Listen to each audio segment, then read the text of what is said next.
impact, gospel impact. Ooh, impact, gospel impact. Yeah, gospel impact, gospel impact. Ooh, gospel impact, gospel impact. La musique qui transforme les cœurs, transforme les cœurs. La musique qui transforme les cœurs. Yeah. Gospel impact, transforme les cœurs. Bonjour à toutes et à tous et bienvenue sur le plateau de Gospel Impact. Aujourd'hui, j'ai vraiment la grâce, l'honneur et la joie de recevoir une invitée tellement incroyable. Et cette invitée, elle a fait le tour du monde, elle a visité plus de 100 pays, elle a servi le Seigneur et plus de 100 pays ont accueilli son ministère et ont accueilli aussi dans beaucoup de maisons ses chants qui ont béni beaucoup de monde. Et c'est une légende du gospel, alors comme je le disais, le gospel francophone, lingalophone, hispanique aussi. Aujourd'hui, nous recevons avec beaucoup de joie sur notre plateau la révérende Nana Lukezo. Bonjour maman, comment vas-tu? Bonjour Carolina, je vais bien, par la grâce de Dieu. Amen, Ça va, amen. ça va. Comme je l'ai déjà dit, on est très heureux de t'accueillir, mais vraiment très heureux. Même Moi si ça ne se aussi. voit pas sur tous les visages. Bon, on ne voit que nous deux, donc du coup, voilà. Tout le monde est très content, je vous dis déjà. Ils sont très contents que je sois là. Exactement. Vraiment, je rends Exactement. grâce à Dieu. Je suis très contente d'être là aussi, de Mhm. pouvoir partager avec notre public. Oui. Vous verrez, on parlera de beaucoup de choses, n'est-ce Voilà, on pas? va parler de beaucoup de choses aujourd'hui, tout à fait. Mais avant cela, j'aimerais quand même que tu puisses te présenter. Alors, comme je l'ai dit, hein, Mhm. tu es connue comme étant la légende du gospel francophone et encore dans d'autres langues. Tu as parcouru plus de 100 pays, tu as ministré dans plus de 100 pays. Ta musique est connue parmi 3 générations, bientôt 4. Hein, et vraiment, tu as béni beaucoup de foyers avec ta musique. Je pense que tu as, voilà, une grande expérience. On va parler de ce parcours et ce à quoi mène cette expérience aujourd'hui dans cette nouvelle saison. Mais est-ce que tu peux continuer à te présenter dès maintenant? D'accord. Alors, bonjour à tout le monde. Je suis la révérende Nana Lukezo. Je suis mère de 5 enfants. Je suis épouse au Chikangu.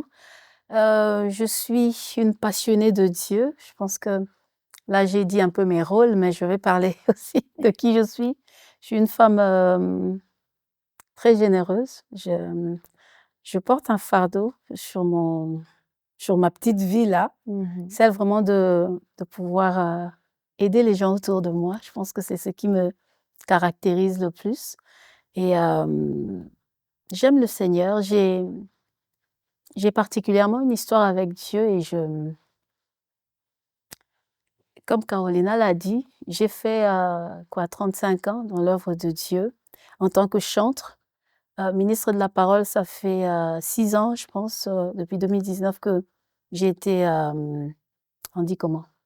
On appelle ça quoi? Pas ordonnée, mais bon, on m'a Oui, ordonné. voilà, on m'a mis l'huile.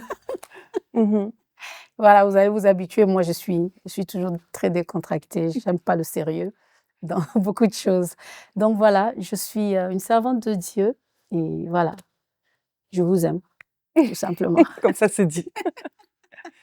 Donc voilà, comme tu l'as dit, tu es aussi auteur, mais on en parlera Exactement, dans on un en prochain parle. Bah oui, épisode. mais bon, je suis auteure de 2 livres maintenant. Mhm. Il y a un premier livre qui s'intitule Le jour où tout devint noir.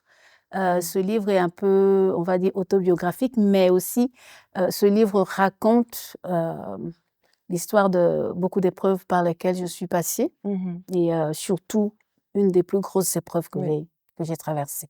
Donc voilà, Tout à j'ai fait. 2 livres.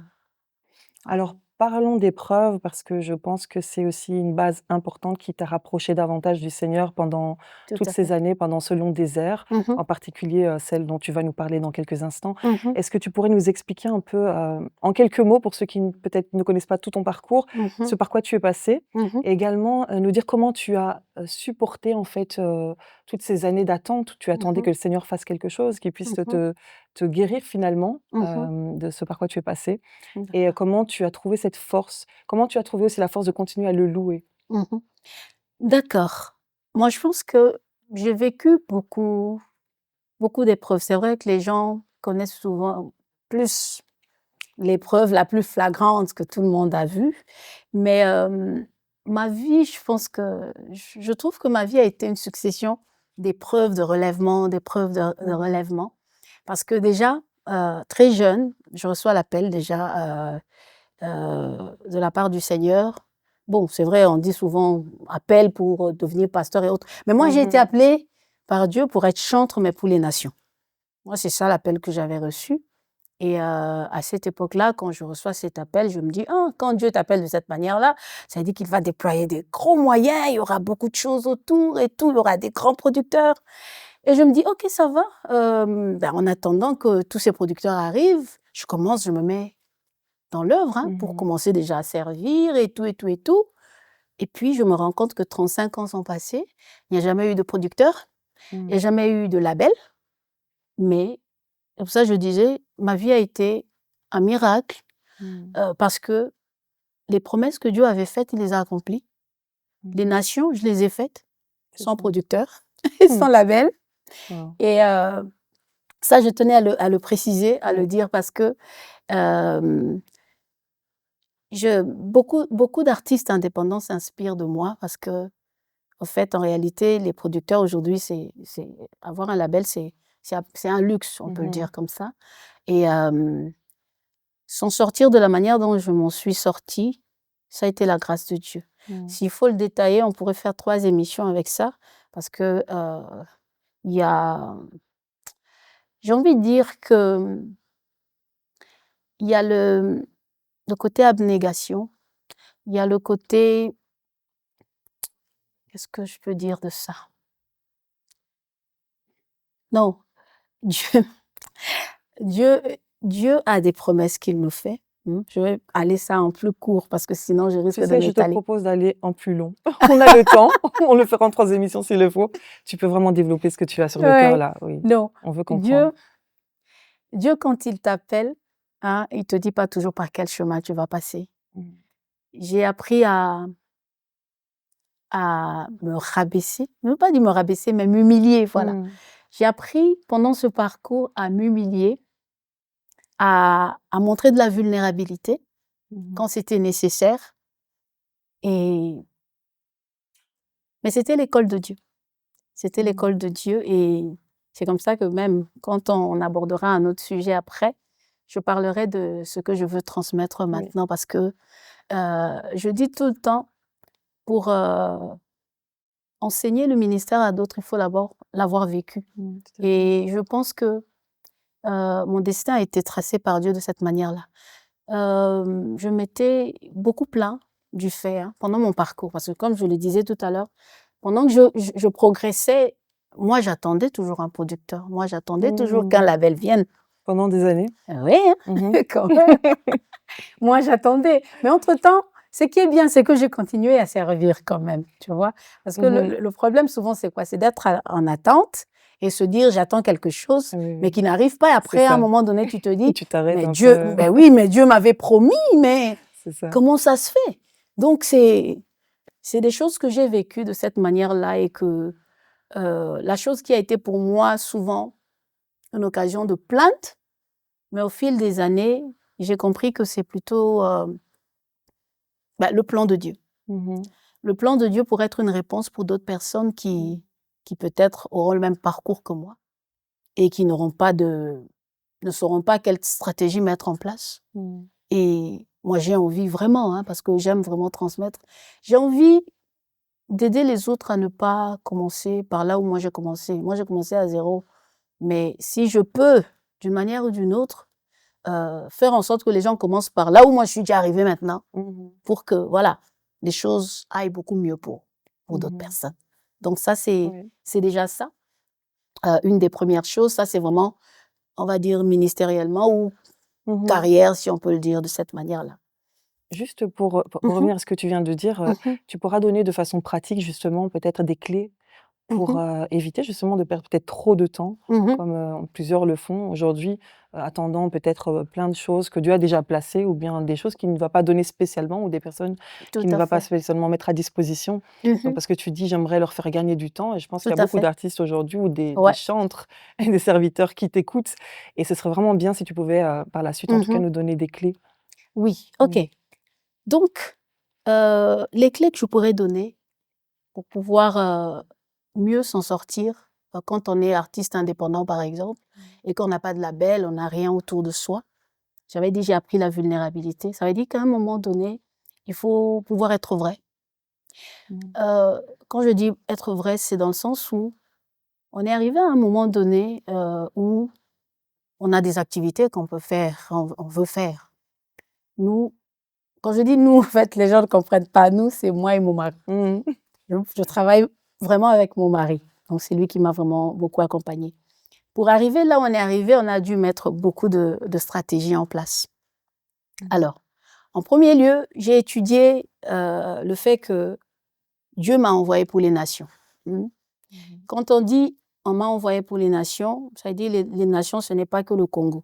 Ça veut dire c'est beaucoup d'autres pays. Alors, qu'est-ce qui pourrait faire en sorte que mon ministère ne soit pas un frein pour les autres pays? Je commence d'abord par chanter plus en français qu'en lingala. D'accord? Ce qui fait que je ne rejette pas non plus mon pays d'origine. Je continue à chanter quelques chants en lingala, mais je fais aussi des chants en français. Alors, il faut dire que à la période où moi j'ai commencé, il n'y avait pas Internet comme aujourd'hui. Oui. Aujourd'hui, les gens ont beaucoup de chance d'avoir Internet et autres. C'est vrai. Nous, à cette époque-là, pour faire arriver la musique un peu plus loin, on envoyait à l'inconnu comme ça. On prend contact avec une radio au Gabon, en Côte d'Ivoire, peu importe, on envoie le son. On nous donne une boîte postale, on envoie le son pour que ça passe à la radio. C'est un peu genre, moi je disais, c'est Dieu qui a fait cette promesse-là. Il a dit, je t'envoie vers les nations. Moi, je ferai ce qui est à mon niveau possible et le reste, c'est Dieu qui fera. Si moi j'ai envoyé et que ça doit vraiment arriver à la radio, ça arrivera à la radio. Donc, on a d'abord fait de cette manière-là. Et j'aimerais aussi, pendant que je suis en train de parler de ça, rappeler quelque chose aussi qui est très important, que beaucoup de chantres négligent. Beaucoup ne connaissent pas leur couloir de prédilection. Et c'est ça qui facilite les choses, au fait. Quand tu ne sais pas Dieu t'attend où, en fait, tu risques de te disperser, mais énormément. Il y a des chantres qui sont appelés juste pour faire descendre la gloire de Dieu à l'église. Et quand tu veux aller au-delà de ce que Dieu avait prévu pour toi, tu risques vraiment de t'éparpiller fortement, tu vois. Et ça, c'est déjà le plus important. Quand tu connais ton appel, tu connais ton couloir, tu seras efficace dans ce couloir-là.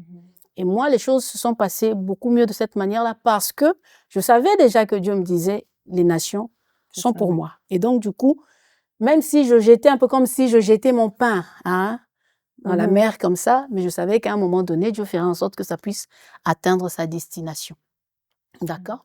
Alors, maintenant, quand on connaît son appel, quand on sait où est-ce que Dieu nous attend, la chose à faire, c'est quoi? Je donne toujours un exemple. Mon mari dit toujours, tu donnes toujours cet exemple-là, mais j'aime bien cet exemple-là.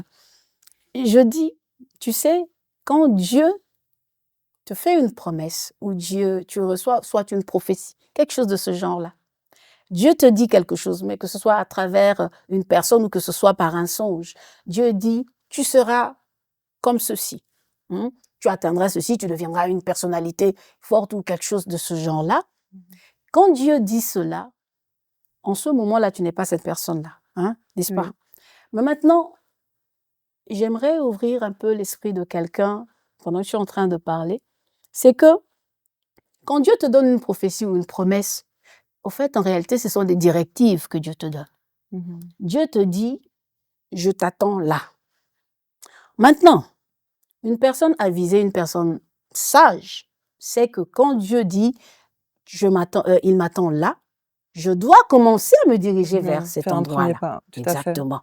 Maintenant, l'exemple que je donne toujours, que mon mari critique souvent, c'est que, imagine, tu es là, tu es un jeune homme, on te dit, dans quelques années, tu deviendras le chauffeur du président de la République. Alors, tu entends cette prophétie-là, tu es très content. Mais maintenant, qu'est-ce que tu fais pendant que tu reçois cette prophétie-là?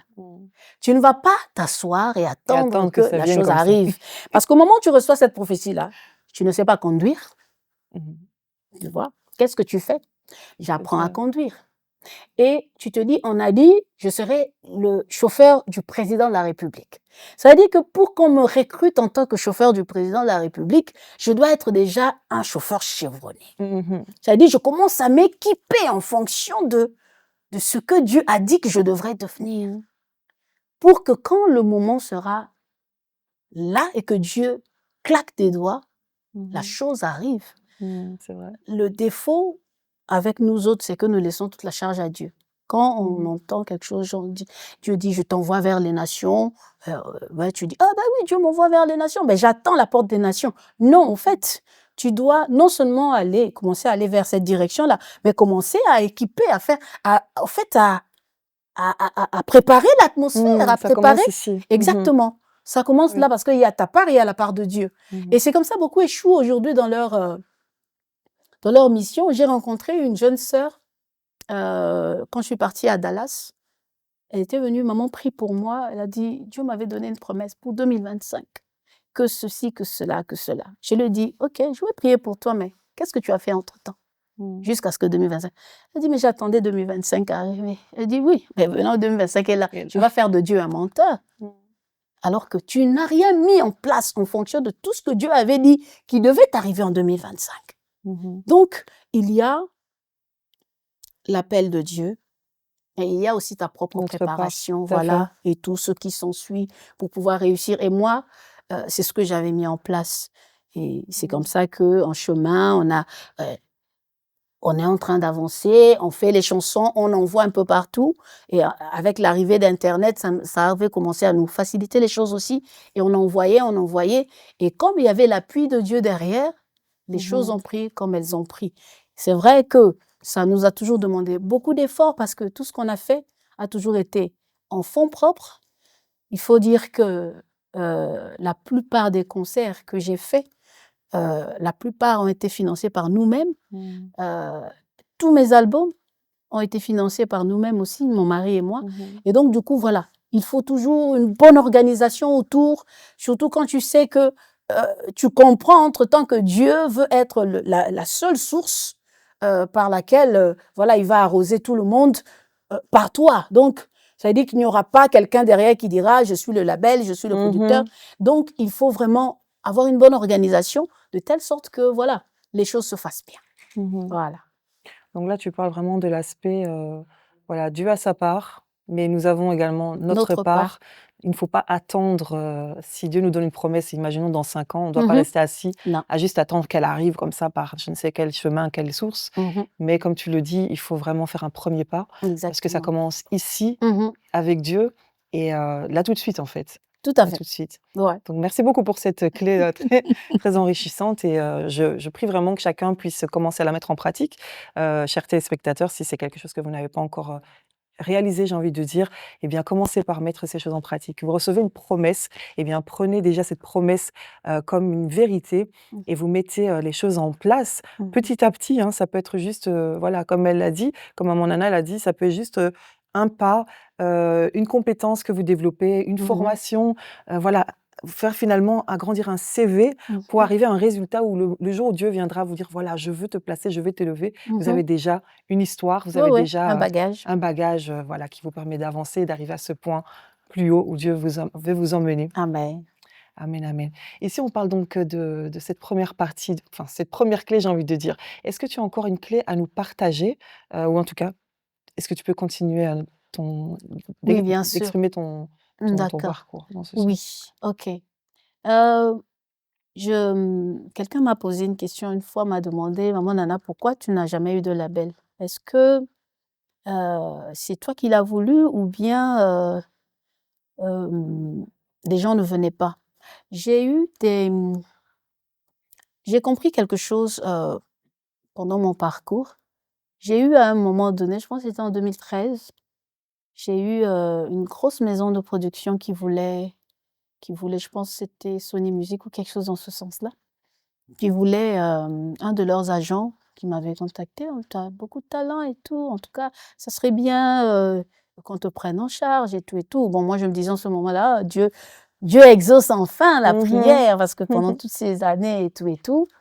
Et Mais la personne en question, pendant cette période-là, je ne sais pas si aujourd'hui, bon, beaucoup de choses ont un peu changé aussi, même l'industrie musicale, le gospel est un peu plus intégré. Mais à cette époque-là, c'était un peu assez compliqué parce que la personne m'a dit, tu as une belle voix, tu chantes bien et tout, tes chansons sont belles et tout. Mais il y a quelque chose qui dérange un peu, tu vois, c'est le Jésus là que tu, que tu cites un peu trop, un peu partout. Et nous, on veut bien travailler avec toi, mais est-ce que tu pourrais Retirer un peu. retirer un peu? Il me disait, écoute, toi, tu sais que tu chantes Dieu, n'est-ce pas? Alors, toi, tu le sais. Tout le monde n'a pas besoin de savoir que tu chantes Dieu, parce que sinon, ça sera beaucoup de blablabla qu'il avait raconté. Et, et dans ce genre de cas, c'est l'abnégation qui joue. Parce que je me dis, bon, mon appel à moi, c'est quoi? C'est proclamer Jésus. Euh, Là, il y a quelqu'un qui vient, qui pourrait avoir les moyens dont j'ai toujours rêvé d'avoir, que je fasse les choses avec beaucoup plus de facilité, parce que nous, quand on commence à faire un album, on peut prendre 4 ans, tu vois, 3 ans, 4 ans à faire juste le même album, mais quelqu'un qui a un label, ben, il peut faire son album en quoi? Semaine ou 2 En semaines, une semaine ou 2, et puis fini, voilà, vrai. et puis la semaine d'après, l'album est déjà sur le marché, et là, tu es en train de réfléchir à toutes ces choses-là.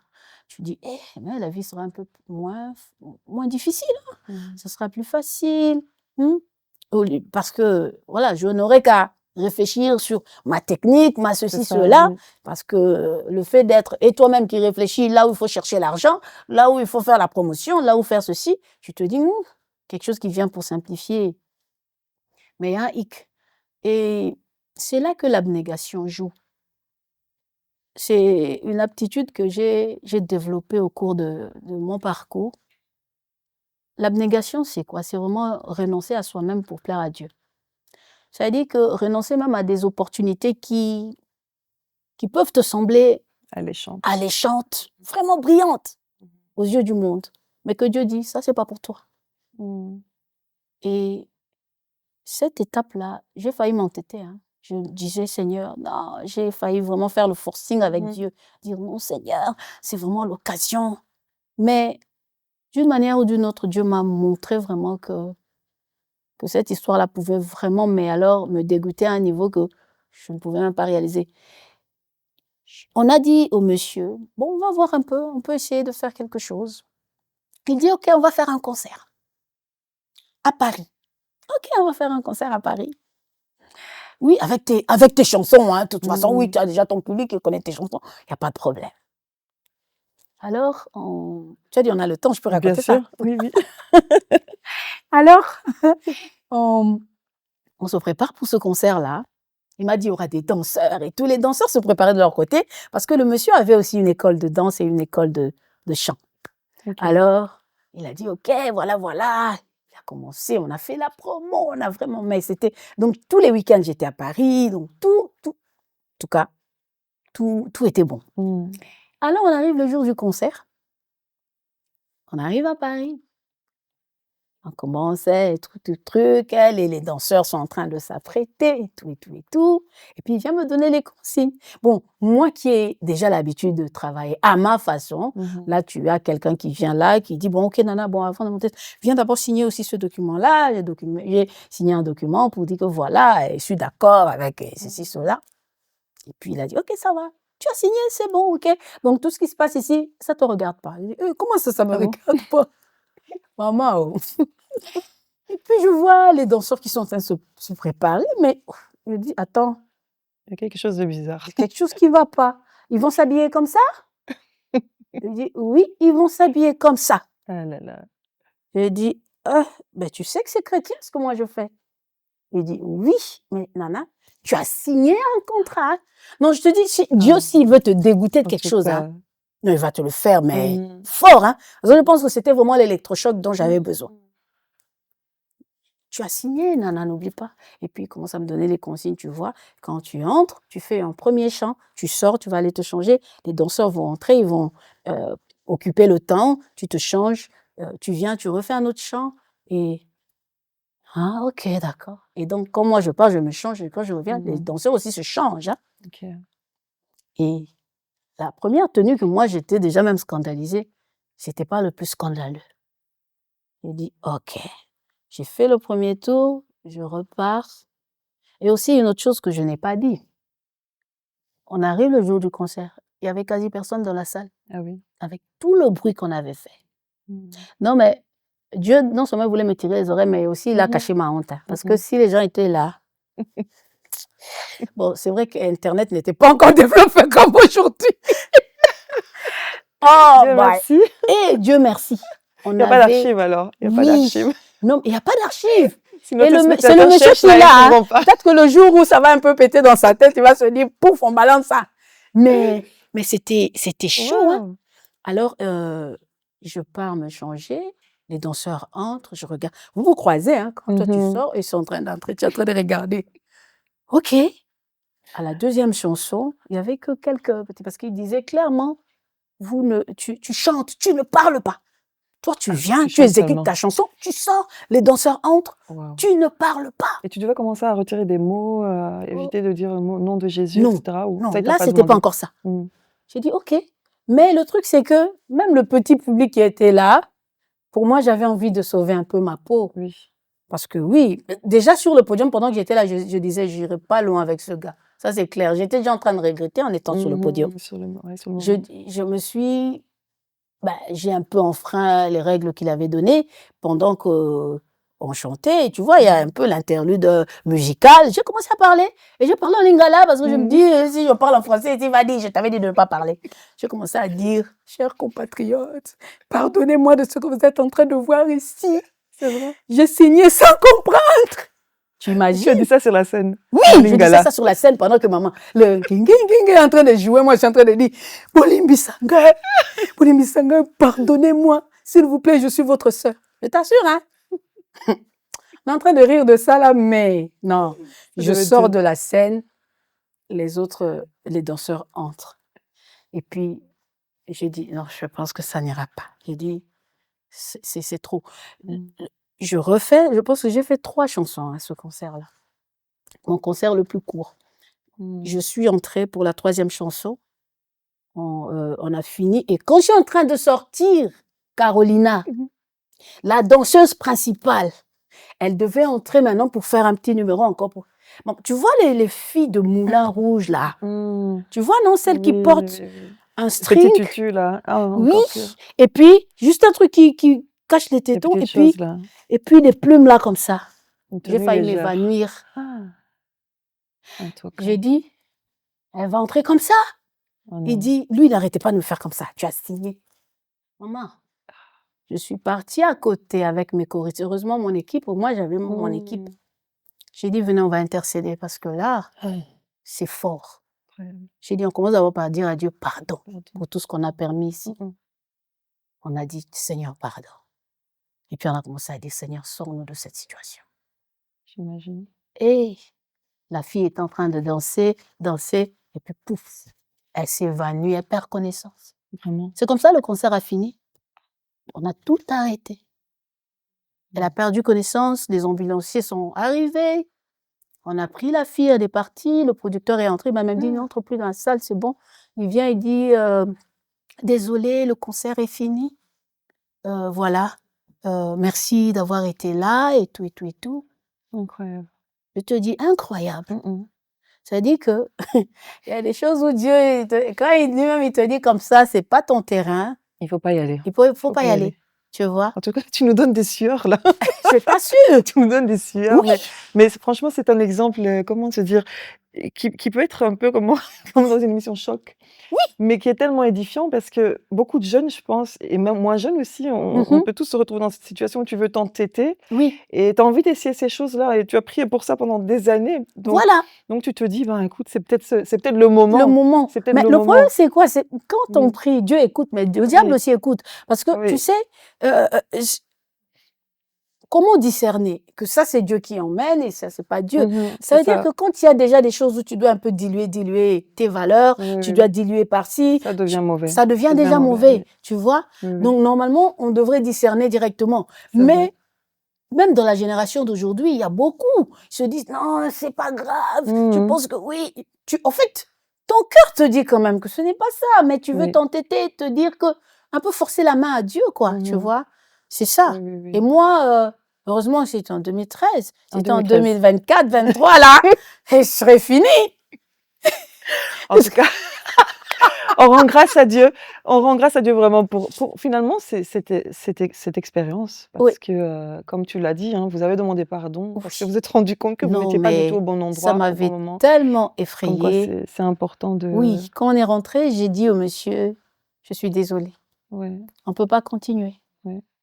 Il dit, oh, mais je sais pas. Mmh. Ouais, mais écoute, j'ai dit, mais désolée aussi hein, pour ton concert, Oui. les gens ne sont pas venus. Il dit, oh non, mais j'étais assurée, hein, l'assurance va me Ah rembourser oui. et tout. Bon. Mmh. J'ai dit, ok, alors bon, on se sépare en bon ami. Mmh. Ouais, on s'est séparés comme ça. Et j'ai compris là que non. Ça, c'est la réponse pour tous ceux Oui, qui me demandent à chaque fois. Est-ce que tu n'as jamais eu de label qui te... Non, ça arrivait, mais une fois, un oui, jour. ça n'aboutissait pas. Oui. Ça n'aboutissait pas parce que les exigences n'étaient pas... Ça n'allait pas toujours Mmh. dans... Et je trouve même que c'est mieux de servir Dieu de cette manière-ci, Oui, comme je le fais, parce que tu es un peu plus libre. oui, c'est Euh, vrai. je suis pas juste artiste, je suis chantre. Mmh. Et je pense que un chantre reçoit aussi des directives de Dieu, tu vois. Et si le Saint-Esprit me convainc de faire une chose et que, imagine, je viens maintenant dire à mon producteur, à mon label, que je devrais faire ceci et que eux, ce n'est pas dans leur planning ou bien ce n'est pas ceci, en fait, je deviens un frein aussi Mmh. pour ce que le maître de tout a demandé. Mais maintenant, comme je suis régie par certaines personnes qui ne comprennent pas toujours que le Mmh. Saint-Esprit est là pour pouvoir aussi donner certaines directives, du coup, je Mmh. peux être bloquée alors que j'ai quelque chose qui monte dans mon cœur que ça doit se faire de cette C'est vrai. manière-ci. Donc, une manière de dire à ceux qui n'ont pas de label et qui se battent tout seuls comme moi, Mmh. ne vous en plaignez pas, c'est un parcours que Dieu a tracé pour vous différemment. Ça ne vous disqualifie pas. C'est vrai que vous fournissez beaucoup plus d'efforts que d'autres, mais j'aime toujours dire que ma louange est différente parce que, voilà, ce par quoi je passe, c'est la matière pour Mmh. pouvoir, voilà, donner ce que Oui, je donne aujourd'hui. Et c'est mieux comme ça. c'est mieux comme ça. Voilà. Eh bien, merci beaucoup pour ce témoignage incroyable. Alors, c'est vrai qu'au début, j'ai parlé d'épreuves et je m'attendais pas à ce qu'on rentre là-dedans, mais et je pense que c'est vraiment une exclusivité parce que je t'avoue que je n'en ai jamais entendu parler de ce moment-là. Non. Mais ça fait plaisir de l'entendre parce que ça nous édifie beaucoup et je pense, comme tu le dis, tu vas nous faire gagner du temps. Tu vas faire Mhm. gagner du temps à beaucoup de personnes Mhm. qui te suivent, à ne pas jouer avec voilà, ces choses-là qui sont Mhm. attirantes, alléchantes. Si Dieu t'appelle à aller à un endroit précis et à Mhm. garder, préserver tes valeurs, Tout il à faut fait. le faire Mhm. en toute conscience. Mhm. Comme tu l'as dit, c'est l'abnégation aussi de pouvoir Tout à refuser fait. des choses, des propositions alléchantes, mais Mhm. Dieu ne te veut pas là-bas. Mhm. Alors n'y va pas. Fais comme la révérende Nana. Vraiment, serre-le de tout ton cœur. Sois vrai Tout aussi. à fait. Sois vrai et prépare-toi finalement pour arriver là où il veut t'amener. Ne reste pas les bras croisés, ne reste pas assis, Mhm. attendre que 2026-27 arrive, mais Mhm. prépare-toi pour cette grande chose, cette grande promesse que le Seigneur en réserve pour toi. Exact. Maman Nana, merci beaucoup pour cette première émission. Je pense qu'on va devoir Merci. s'arrêter, mais Super. j'aimerais vraiment qu'on puisse t'écouter sur Jésus ma référence parce qu'en fait, tu viens de tout nous dire ici, que même si tu as essayé un peu de rentrer dans un moule qui n'était pas le tien, tu as réalisé tout de suite que Jésus reste ta référence. Exactement. Alors on va écouter ce merveilleux chant qui est connu mondialement, Jésus ma référence. Merci beaucoup et que Dieu vous bénisse. À très bientôt pour un prochain numéro. Dans cette vie quotidienne, chacun de nous a sa référence.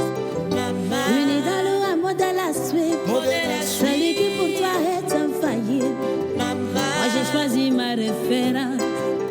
Moi j'ai choisi ma référence. Jésus, ma référence. Jésus, ma référence. Jésus, ma référence. Jésus, ma référence. Oh oui, il m'a pris l'humilité. Il y a devant, il se rabaissait. Jusqu'à aller laver les pieds. Laver les pieds de ses disciples. Oh Jésus, quelle humilité. Et c'est lui que j'ai pour référence. Jésus, ma référence. Jésus, ma référence. Jésus,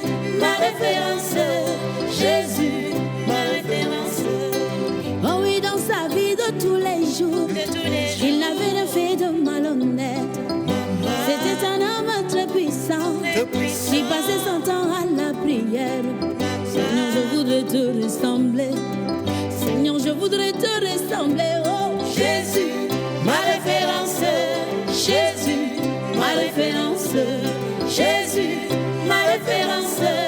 Jésus, ma référence. Eba, eba, eba, eba, eba, eba, eba, eba.